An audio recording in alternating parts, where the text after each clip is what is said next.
And yes, we are definitely concerned about people's jobs because people's jobs determine the quality of life that they live.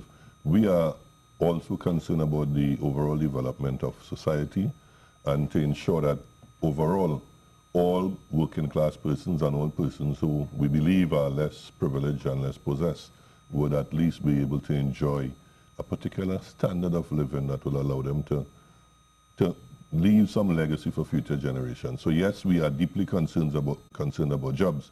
That is one of the major considerations because around that revolves the whole issue of how you build your social stock. I like the fact that you're talking about building, you talk about development as opposed to just saying jobs. But I'm wondering, what's the role of labor unions in terms of policy cycle? Well, we would want to be, and I use the word deliberately, we would want to be because I am not convinced that we are always taken on board relative to the development of policy. And this here is a perfect example. We are part of the Tripartite Advisory Council.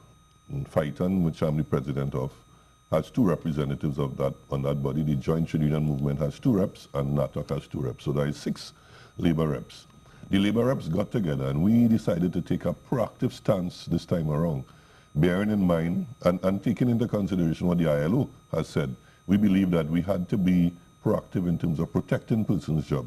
And we came up with a policy position to advance to the Tripartite Advisory Council called LEAP, Labor Economic Action Plan, LEAP. Those were that is the acronym, and that's what it meant. And we presented that to the NTAC and we presented it to the Minister of Finance. And we were prescribing kind of stimulus package for the economy because we are convinced that if we go deep into austerity measures, then it will have serious social fallout. And on the basis of our concern for the society, we felt that we needed to advance to the government our views of how it should be stimulated. But we are not seeing the traction and the buying, and that is where we believe, and you're right, we should be at the policy formulation stage in any society that will allow all of us, all partners, to have an equal say in terms of the policy direction of governments. But we have a system of politics that we practice where the government believes the elected is first past the post.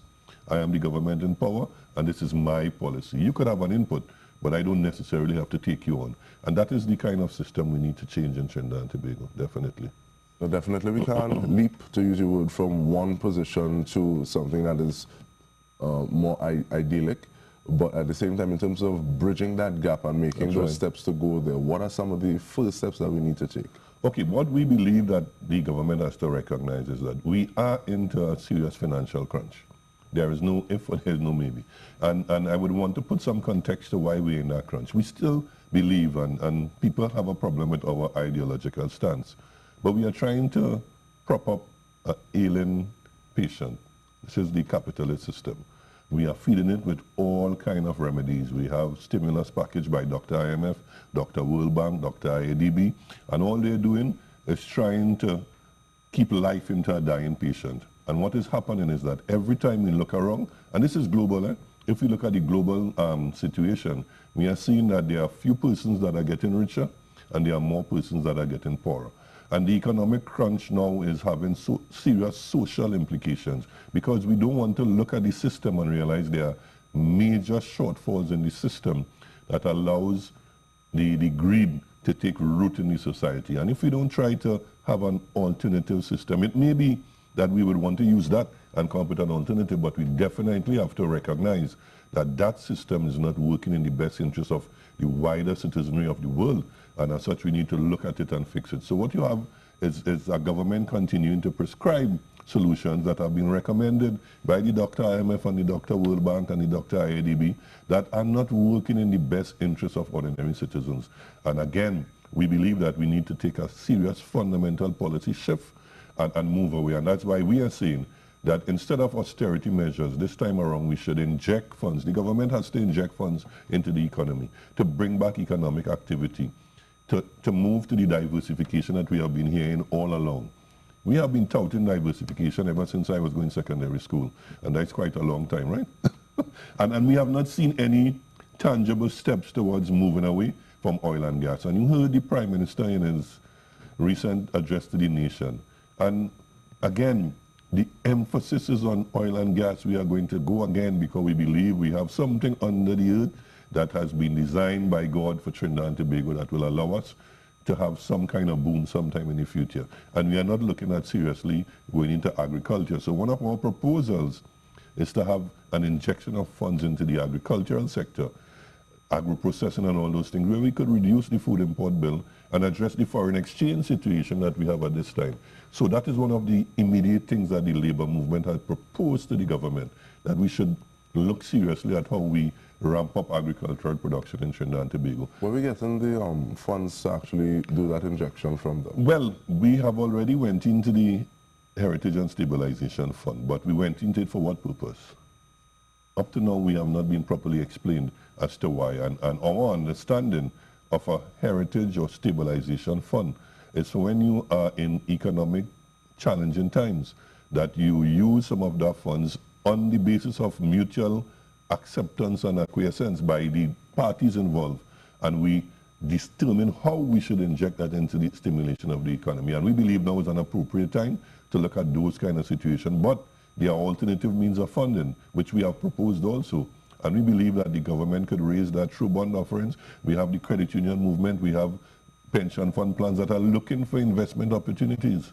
And there are no ways for them, no avenues for them to utilize the funds that they have there to get into serious investment opportunities. And we believe with a properly structured program, that could be a means by which they could inject those funds, and it will allow them to be part of the process to resuscitate the economy. And those are some of the simple things we have recommended. But this is Dr. Trade Union. We are not the IMF, we are not the World Bank. And our views when it comes to policy situations and economic things are not given the kind of credence it ought to. And then we come back in the end and we say we feel vindicated because they don't listen to us. And we would always want to champion that cause. Well, I guess even though it may be affirming to say, well, we told you so, at the same time, we're in a space that we're all living in, so... That's right, we have to survive. We have to survive, and our workers are the ones who are under threat. They come to us, they don't have access, and you know, this is a whole myth about the political system. Eh? These are the same workers, and these are our workers, and we represent them, and we will not relinquish our responsibility. But they take the opportunity to either look at yellow or red when it's election time. But when it's time for pressure, they either come to blue or khaki or the other colors that are represented by the trade union movement. And we believe we have to start to educate the working class about the fact that you are putting persons there to represent you. But when the election is over, you don't have access to them to get the kind of representation that you need. And that means that we have to re-engineer and maybe revolutionize the whole system of politics and how people are represented to make a difference, because their representatives don't represent them when they get elected. It's about a party issue, and I put a party in power, and I don't put persons to represent my interests. And that's something that is wrong with the system. Again, we say we're trying to prop up an ailing patient that we are convinced that is on deathbed. You spoke about education and you spoke about food security. How do we educate our nationals so that they realize that food security needs to be paramount? Because you spoke about foreign exchange, you spoke about actually making sure that we're able to feed ourselves, which should be one of the mandates of every sovereign nation. That's right. But many people find agriculture and stuff not sexy, you know. Yeah, and again, you know, we take these modern terms and we use them to describe ways and means by which we avoid doing things that are absolutely necessary. So agriculture is not sexy because it's hard work. You don't get nothing on the basis of easy work, you know. Everything that we have realized so far as a society was on the basis of hard work. And I think what we have done is we have allowed a certain level of dependence on the government to infiltrate our society to the point that people believe that we don't have to work to achieve certain things in life anymore. The oil and gas is there in abundance, so we could just press a switch, open a hole in the ground, and everything fly up on this manna from heaven. It can't be that anymore. We are seeing that those resources are shrinking. They are resources that would not be finite. They would eventually disappear from the earth. And we have to, I think there is an absolute need for a particular kind of government program. Remember a long time in the schools we used to have these government broadcasting units, and they used to, I don't know if that still exists. And even if you don't do it that way, We have the advent of social media and all the different means of digital communication that we could reach out to the younger persons and start from a young age, kindergarten, into primary schools, into secondary schools, and re-educate. We need to look at the curriculum in the secondary schools, because what we are doing is that we are turning out a lot of graduates. No offense to the younger generation, they are being fed into a system that is like a channel to just turn them out with certificates, but we're not educating them about how we build a better Trinidad and Tobago and what are their roles and contribution towards building a better Trinidad and Tobago. So we have an overabundance of certain qualifications or certifications that can be utilized in terms of economic development. And I can't understand why GATE has churned out so much of billions of dollars, and we are still saying in Trinidad and Tobago we have shortages of certain skill sets and certain competencies to run a better country. Then we need to re-examine how we do our education system. So that brings us to the point of how should the market influence curricula? Because like I said, you have people going to traditional areas of study. That's right. And many people coming out bright, but at the same time, how do you apply that knowledge in terms of the real world as needs as they are on the ground? And that's where planning is critically important. We must know where we are heading as a society. Some thinkers, and I remember the days when we had some critical thinkers in Trinidad and Tobago, the Frank Rampersads and the Basotti and those guys used to point the country in a particular direction. And out of those economic development plans, they would now develop a manpower requirement for Trinidad and Tobago in terms of the necessary skill sets and competencies that will take us in that direction. And then that is channeled back through the tertiary education institutions and the secondary schools. And then we develop certain career paths that will allow persons to go through them. And when they finish, they come back to make a contribution to Trinidad and Tobago. We are, as a small country, we are feeding the world with our graduates, and we are not feeding ourselves. It's the same thing with food. We are doing everything wrong side in this country, We are building things to export, but they don't bring in foreign exchange for us. Because our qualified or certified persons leave, and they go outside and they don't make a contribution back here because their skill sets and their knowledge and their competencies, there is a misfit or a mismatch between what they have and what is required to build a better Trinidad and Tobago. And it's something we need to examine carefully in terms of how we do our education and how we plan and do development all around. Very fundamental things you have to correct. I want to talk about contract versus employment and minimum wage, but before that I want to give us a little context. Slacking on the job jeopardizes the national income, it inflates costs and merely sets a bad example. And this is Eric Williams, the first Prime Minister of Trinidad and Tobago, Independence Day Address in 1962. Now, we always have the conversation that yes, there's some people you need tenure to feel loyal, to do what you need to, and we have loads less of that because many less people going to retire after 50 years with a gold watch. But at the same time, how do we use contract, or how do we use the ground, what is existing on the ground, to make sure that, okay, well, people are trying to be their best selves in the workplace? And there's a discussion that we are very interested in taking further, because, and we agree with the statement, we don't support slacking on the job, and we want to say that as a progressive trade union, we encourage our workers to work hard and to be productive, because it gives us enough ammunition when we go to argue across the table, because we have in the back of us, we have a cadre of productive workers, and we have the results there. So we support the issue of productivity, and we always try to determine what are the things that will enhance productivity and productive capacity in Trinidad and Tobago. One of the things that has eroded the job environment and the labor market is the advent of contract work. We call it precarious work because it's very dangerous. And we believe that, yes, there is a need for contract work in the society based on how we structure it. But what we are seeing is that contract work has now overtaken permanent work. And as such, there is no affinity to anything in Trinidad and Tobago besides what I could get out of it, which is the dollars and the cents. And at the end of the day, motivation and the whole issue of being productive and being productive for a cause has been lost on the job site. And we need to replace that. So yes, we have to have a discussion in terms of how do we strike the right balance between permanent employment, which we believe is absolutely necessary.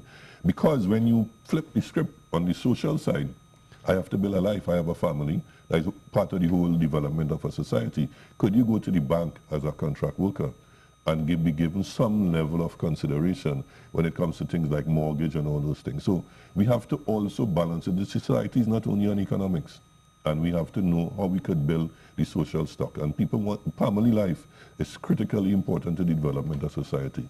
How do workers gain access to mortgages, funding, and those kind of things in a contract work environment? It is absolutely impossible in some circumstances. They have to find alternative means of funding. And what you're seeing now is the courts and all those other businesses are coming in and offering. They are not, courts is not a furniture store, and I want to make that absolutely clear. They are finance house. Workers telling me up to yesterday, courts were calling them, I can lend you $15,000. Now, what are we seeing happening in this country?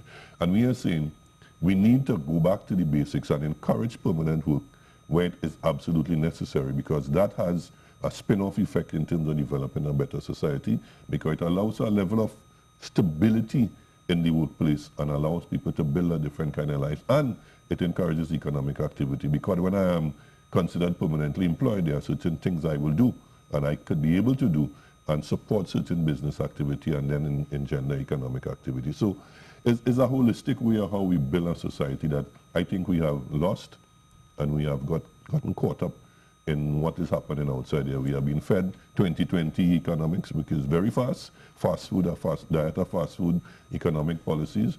That is not working for the long term, and we need to move away from that thinking. What would you tell the person who says, well, the contract situations allow for people who fall through the cracks or crawl through the cracks and get employed, to allow the system to bleed them out in terms of, okay, well, I know his contract is coming up, so we're not going to rehire him? And that's a challenge we have, and it places people on like, you know, you're walking on eggshells. It's a very untenuous situation, because I am qualified. I have been given a 2-year contract, and 1 year and 8 months into that contract, I would now start to live at a level of uncertainty. I am now being subjected to the whims and fancies of somebody else who may determine my tenure going forward, what I could renew and what I could not renew. Then we put the whole politics inside of that and a change of government.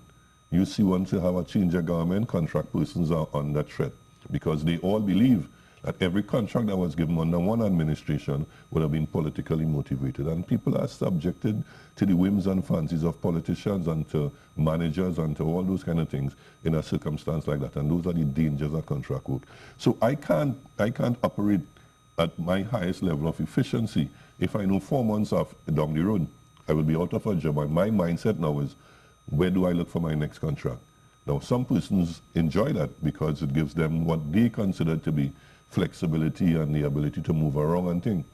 But at 40 and 45, and when you're starting to approach an age where stability and family life becomes more important, then you realize you have wasted about 20 years of your employment career, that you could have built something. You don't have a foundation to build on, because the system doesn't give you that necessary support. So we have to change that whole mindset, and I would advise contract workers, unionize yourself. You are a worker under the meaning of the Industrial Relations Act, and once you are a worker, you should and you are entitled to join a trade union. Give yourself that protection and allow the union to advise you in terms of what your rights are as a worker under the meaning of the Industrial Relations Act. And that is my simple advice. And if you want a good union, then you know it's the Communication Workers Union to come to. So we would give you that support. All right, so in terms of unionizing yourself, I'm glad you actually raised that topic. What do unions do? Well, you spoke about advising as to what rights are. If those rights are infringed upon, they're breached, how does unions, CWU or unions in general, deal with that? Okay, well, we take up the matter, because most of the times our rights issues where there would have been some violation of the terms and conditions of their contract or something to that extent. And we take the matter up directly all the way to the industrial court. We give the worker that representation to the end to ensure that justice prevails. So we give you guidance in terms of how you deal with your employer, and then when we go to the ministry, we are there with you when there is conciliation, and then we give you full representation and advocacy at the industrial court. So we tend to, and not only in terms of giving you that support, but we also try to educate you on your rights and allow you to, sometimes when you are there outside there on your own, you would be able to stand up to your employer and say, I have been advised, properly advised, and these are my rights, and I don't think you should operate like X, Y, and Z. This is how it should be on the basis of law A, law B, law C. So we give them that kind of advice and guidance so that they know that on their own, on the job site, they will have that level of first line support, because they don't exist in an environment where there's a recognized majority union that they could go to a shop steward or anybody else. They're on their own. So our advice to them is to always be aware of what your rights are. So we give them some basic guidance of their fundamental rights as workers under the laws of Trinidad and Tobago. Is there a cost attached to that? Well, it's just you pay the union dues. That's basically that's all we charge them, the union dues. And if we go to the extent that there is a financial reward down there, and based on the cost of that representation, then there is a small fee that is attached to it. But it's nothing like if you go to a lawyer or anything like that, because the role of the trade union is not about money making. And I think we continue to advocate that, because our role is to ensure that while we remain viable, it is to give proper representation to the working class and the less possessed. And now you've spoken of some of the things that you'd like to see coming out of the budget, but at the same time I'm wondering, what is the role of labor in galvanizing people and efforts which will eventually kind of influence political will? Okay, and what we try to do, and it's based on our structures, that's why we have those federations that are very critical. So the trade unions, they all belong to a federation. In our case, we belong to FITON. What is happening tomorrow morning? We are having a pre-budget breakfast forum where we galvanize we have invited all the trade unions that we believe we will want to see come and sit with us.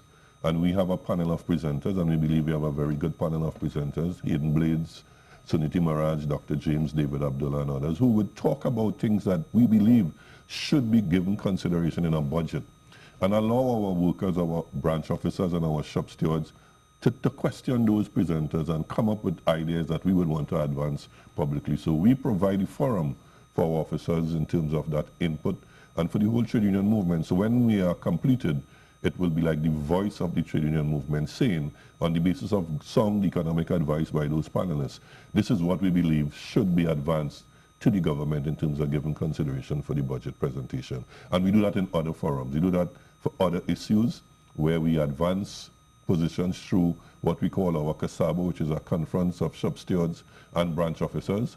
And those positions are now galvanized as positions to take to the political directorate. Case in point with TSTT is the issue of the sale of the 49% shareholding that Cable and Wireless has been mandated to get rid of. And up to now, based on we have written to the Prime Minister on 2 occasions, and we want to give him a thumbs down in this case because he has not acknowledged our correspondence on 2 occasions relative to the issue of what is the government's position relative to that 49% shareholding. Cable and Wireless has until the 26th or the 27th of this month to get rid of those 49% shares. TAT, abject silence. NEL, abject silence. The government, abject silent. And we are saying, in a critical industry like the telecommunications industry, we have advocated our positions to the politicians, to the business people, to everybody. We have been on the air articulating the issue of what should happen in a telecommunications environment when we are looking to diversify our economy and using telecom as the nexus for economic development going forward. But we're not seeing that happening, and we believe by their silence, there is something happening relative to that 49% shareholding that is not going to be in the best interest of Trinidad and Tobago. And we want to call out to them to say something about what is happening there, because we are convinced by their silence that it is not going to be in our best interest. We are concerned about that, and we have used all the various forums that we have to put our positions outside there, but they are not being heard.